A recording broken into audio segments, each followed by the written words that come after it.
ঝিনাইদহের কালীগঞ্জ উপজেলার বারোবাজারের পাশে দাঁড়িয়ে আছে এক প্রেম, বিশ্বাস ও ইতিহাসের নিদর্শন গাজী কালু ও চম্পাবতীর মাজার।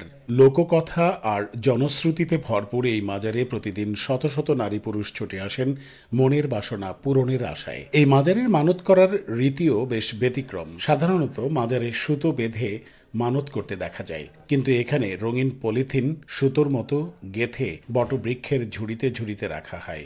ভক্তদের বিশ্বাস, এখানে কিছু বেঁধে রাখলে গাজী ও চম্পাবতীর বরকতে তাদের মনোবাসনা পূর্ণ হয়। মাজার চত্বরে ৬টি বটবৃক্ষ ঘিরে শান বাঁধানো বেদি, আর গাছে ঝুলছে লাল, নীল, সাদা, খয়েরি ও কালো পলিথিন, যা স্থান করে নিয়েছে প্রার্থনার এক নীরব ভাষায়। এখানকার নিয়ম, মানত করা মানুষেরা গাছের ডাল ও ঝুড়িতে তাদের আকাঙ্ক্ষার প্রতীক স্বরূপ পলিথিন বেঁধে রাখেন। মাজারটিতে ৩টি কবর, পাশাপাশি মাঝখানে গাজীর, পাশে কালু ও চম্পাবতীর কবর। আরেকটি কবর রয়েছে বটগাছের তলায়, একটি রহস্যময় শূন্যস্থান, যা নিয়েও জনমনে কৌতূহল আছে। ১৯৯২ সালে জেলা প্রশাসনের উদ্যোগে কবরগুলো বাধাই করে বেষ্টনী দেওয়া হয় এবং খাদেমদের থাকার জন্য নির্মাণ করা হয় টিন শেড ঘর। এই মাজারে আজও হিন্দু মুসলিম নির্বিশেষে ভক্তরা মানত করে। ইতিহাস, কল্পনা আর ভালোবাসার ছোঁয়ায় গাজী কালু ও চম্পাবতীর মাজার হয়ে উঠেছে এক ঐতিহ্যবাহী আধ্যাত্মিক মিলনক্ষেত্র।